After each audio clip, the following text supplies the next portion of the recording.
So in this video, I want to talk a bit about how you can find a place to live in Toronto in Canada. If you are a first-time student or you are still very young, in the beginning, I would definitely recommend you to simply stay at a homestay or a dormitory of your college or university.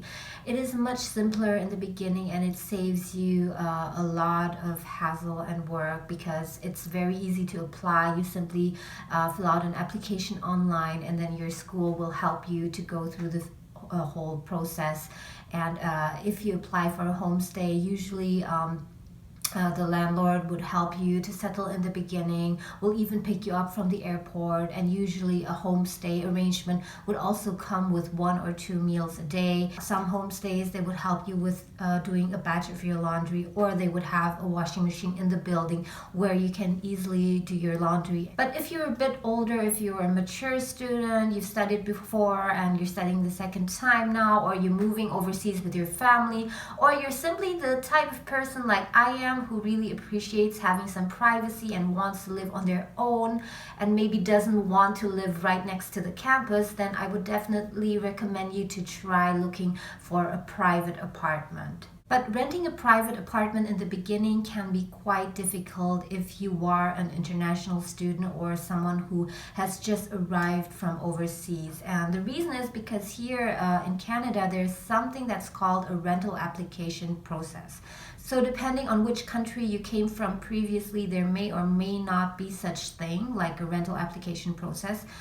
For example, I lived in Indonesia and Singapore and Germany previously, and for example in Germany I can say that there are certain documentations that are sometimes asked for by the landlord if you want to rent a place, but it's not as standardized, I would say, like in Canada. Like here in Canada there's quite a standard process that I would say almost every landlord follows, and there are certain documentations that almost all landlords require from you. In Indonesia, for example, where I previously came from, it is really easy to rent a private apartment or even house. What the landlord would basically expect from you is to pay the rent upfront, usually for a year, and then you're settled. There are not too many questions asked, but here in Canada, based on my experience, the process is very standardized and it will be very, very difficult or almost impossible to rent a private apartment if you do not have all the documentations that is required. So let's say that you just arrived here in Canada or you are about to move.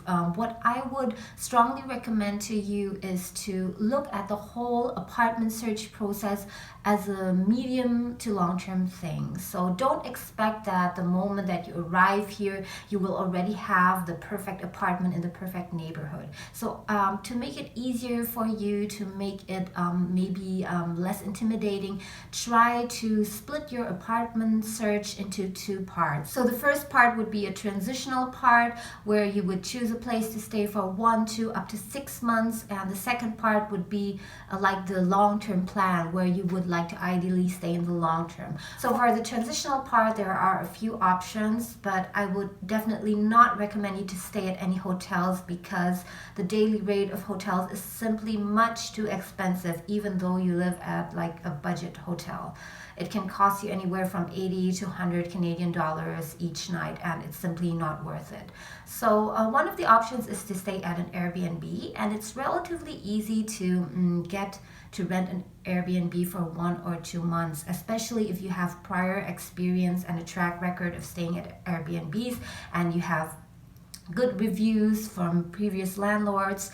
And you can simply pick an Airbnb and stay there for 1 or 2 months and perhaps pay 1,200 to 1,500 Canadian dollars per month. It's not that cheap, but I think that it's still pretty reasonable, and it's a great arrangement because you will normally have a place where you can cook, you have a bathroom, and you can do your laundry, etc. The next option would be to stay at a friend's or relative's place. And this is usually the easier option because friends and family would normally be willing to help you out in the beginning, and they would take you to places and show you around, and you will feel welcomed right from the beginning, and it will be quite easy for you to adjust. The only problem might be that in some cases you might feel like a bird, because the thing with friends and family is, this is especially my own experience as someone who is coming from Asia, is that friends and family usually do not want you to pay any rent or chip in for any utilities.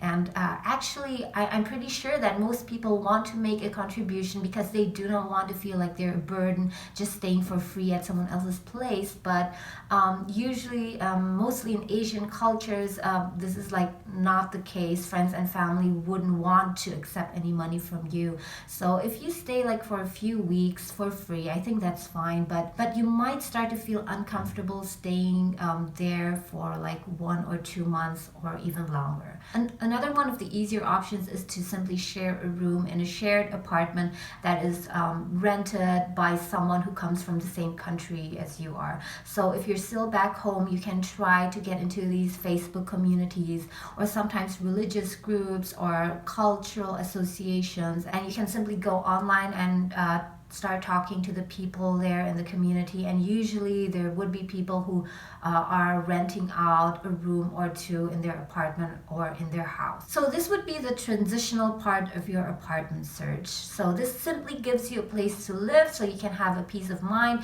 and you can take care of the other stuff, because when you just arrived in a new country, sometimes it's too much to do everything perfect from the beginning. You just need to settle the very basic things in the beginning. So once you have a place to live and you know you can stay there for a couple of months, then you have a peace of mind to go on your mid to long-term apartment search, which might take slightly longer. There is a benefit of having a transitional phase at the beginning instead of arriving in a new country and immediately setting on a place where you want to stay medium to long term, because chances are when you just arrived in a new country, you are not that familiar with the different neighborhoods, with the transportation system, and you don't really have a sense of where what is like the distances between your workplace or your study place and the shopping places and etc. So by living at this like transitional place, like whatever Airbnb, friends, etc. for a few months,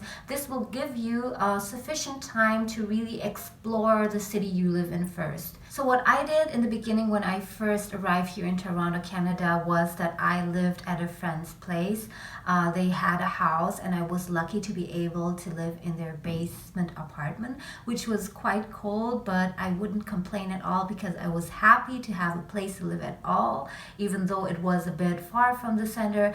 But by having the opportunity to live there for 1 month, it gave me enough time to search for the kind of apartment that I really wanted to live in.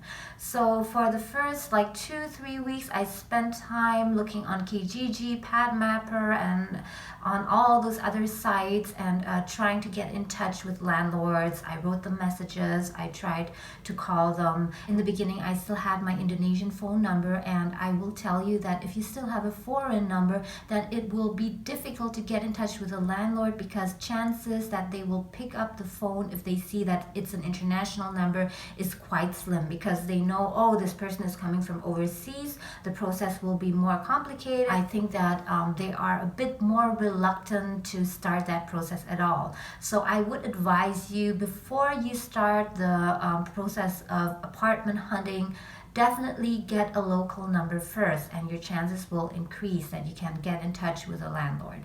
So I already tried to contact a lot of people. I contacted over, I would say, easily 20 landlords. Maybe half of them replied, half of them didn't at all, and I got to see a few units. But the problem was always that there was the standard rental application process, and I didn't have all the documentation that they required. Or in some cases, the landlord would rent the unit to me, but after seeing the unit, it turned out that, okay, this is not what I imagined, and I didn't really like the neighborhood, so I would pass. So it was quite a long and frustrating search, and it can be quite nerve-wracking. But in the end, I would say in the third or fourth week, my search was successful, but the reason was that I changed strategy. So in the beginning, I was always contacting private landlords, so landlords who would own a house and then rent out their basement or a room within their house. The problem with this approach is that it's very time consuming because you contact one person at a time and this one landlord only has one unit. And if someone else gets it first or it's not what you're looking for, then you have to move on and look for the next landlord. So I kind of changed my strategy and I looked for property management companies, and this is something that I will talk about in more detail in another video. So property management companies are companies that own apartment buildings that have many units within them, and it turned out that it was much more easier to get an apartment from a property management company than from a private landlord. At least that was my experience. If this video was useful for you and if you don't want to miss out on any other related content, please don't forget to subscribe and also hit the little alarm bell so you will be notified of any new videos, and also hit the like button if you liked it. I thank you very much for watching and see you again soon.